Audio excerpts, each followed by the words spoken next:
Bonjour à tous, aujourd'hui nous discuterons de la 33e journée de notre belle Ligue 1, la Ligue des Talents. Alors une bonne nouvelle pour la chaîne, nous avons passé la barre des 2000 abonnés aujourd'hui et cela fait un grand pied de nez à tous ceux qui n'ont jamais cru à ce projet. Donc merci à vous tous. On va démarrer tout de suite par la rencontre de ce soir qui n'est autre que Lille-Montpellier. Les Lillois sont leaders et comptent le rester jusqu'au bout. Les Lillois n'ont pas la meilleure attaque malgré Bamba, David, Yazidje, mais la meilleure défense du championnat. À domicile, c'est 9 victoires, 5 nuls, 2 défaites, 25 buts marqués pour seulement 10 encaissés. Il reste sur une défaite, pourtant, contre Nîmes à la baraque. Seul pied est manquant pour cette rencontre. Montpellier, quant à lui, est 8e. Il marque autant qu'il en prend, soit à peu près 52 buts. À l'extérieur, nous avons quand même 5 victoires, 7 nuls et 3 défaites avec 19 buts marqués et 20 buts encaissés. Delors et sa team restent quand même sur un spectaculaire duel avec l'OM le week-end dernier sur le score fleuve de 3 partout avec un joli doublé de Laborde, dont un but dans le temps additionnel. De surcroît, invaincu depuis 12 rencontres. Lors de cette décennie, nous avons forcément 10 rencontres en historique avec 6 victoires pour les locaux, 3 nuls et une seule pour le MHSC. Une double chance avec un nul et les victoires locales seraient une bonne option, mais ne jouant pas en safe, je donne tout simplement l'avantage à Lille, à mon club de cœur régional, sur le score de 2-1. Angers-Rennes. Le SCO est classé 11e et cette équipe est en difficulté depuis près de 2 mois à la maison. Ils se sont inclinés 3-0 sur la pelouse lyonnaise. Pas mal décontenancés avec des absences à répétition qui leur font du mal. À domicile, c'est quand même 5 victoires, 3 nuls et 7 défaites, avec 16 buts marqués et 21 buts encaissés. Face, les Bretons sont 7e. À l'extérieur, c'est 5 victoires, 7 nuls, 3 défaites, avec 19 buts marqués et presque autant d'encaissés. Ils l'ont remporté face aux Canaries sur le score de 1-0.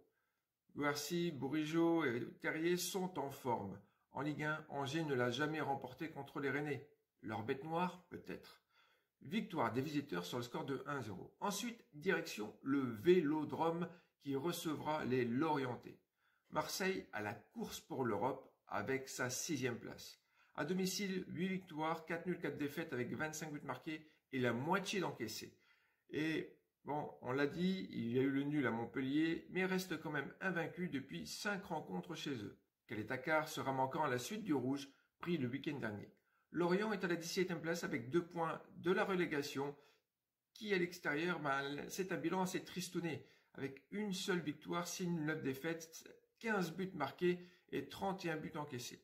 Après leur élimination en Coupe de France contre le petit club de Le Puy, c'est la misère, même avec les absences d'Alvaro, mais le retour de Sakai prévu ne devrait pas laisser trop d'espoir pour la victoire pour Sampaoli sur le score de 3-0. Ensuite, le dimanche 13h, le PSG reçoit les Verts de Saint-Étienne.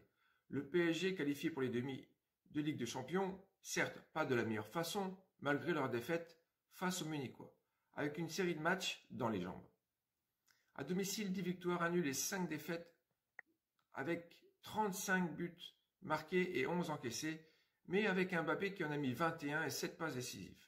Il reste tout de même le point important de cette rencontre, c'est les 3 défaites consécutives chez eux, Monaco, Nantes et Lille.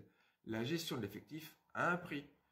Saint-Étienne est à la 14e place et reste sur une belle victoire contre Bordeaux sur le score de 4-1.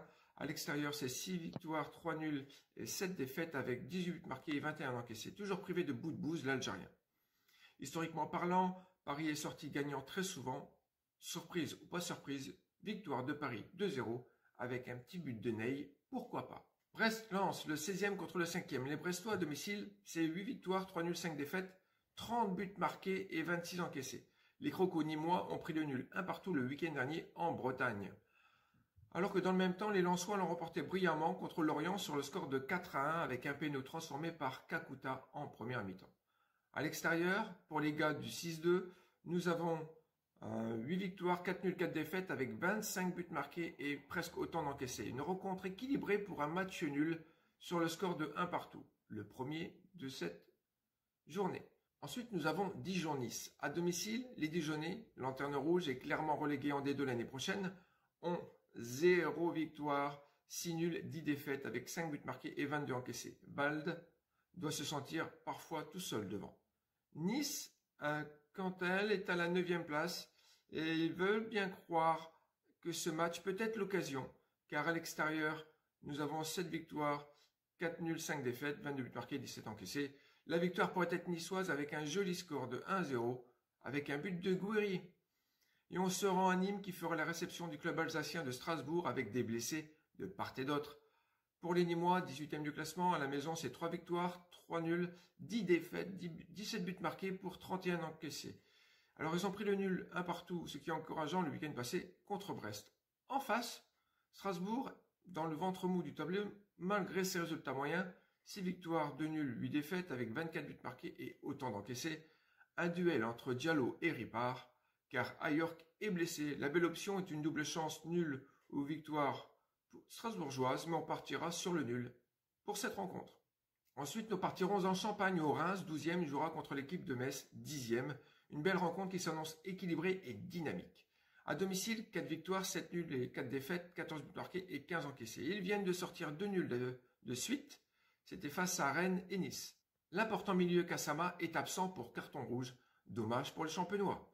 Mes voisins messins ont un bilan moyen à l'extérieur, mais constant, avec 6 victoires, 5 nuls et 5 défaites, 19 buts marqués et autant d'encaissés. Ils doivent se reprendre de leur défaite dans leur stade 2-0 contre les Lillois le week-end dernier. L'année passée, les visiteurs s'étaient imposés sur le score de 1-0 et je resterai sur un score de parité 0-0 pour cette rencontre. L'avant-dernier match, le choc de cette journée, c'est les Bordelais qui reçoivent les Monégasques, soit le 15e contre le 3e. À domicile, c'est 5 victoires, 4 nuls, 7 défaites avec 15 buts marqués et 18 encaissés. Un bilan bien pâle par rapport à celui à l'extérieur. Des Hommes du Rocher avec 9 victoires, 0 nul, et c'est la seule équipe à 0 nul, 6 défaites, 28 buts marqués et 21 encaissés.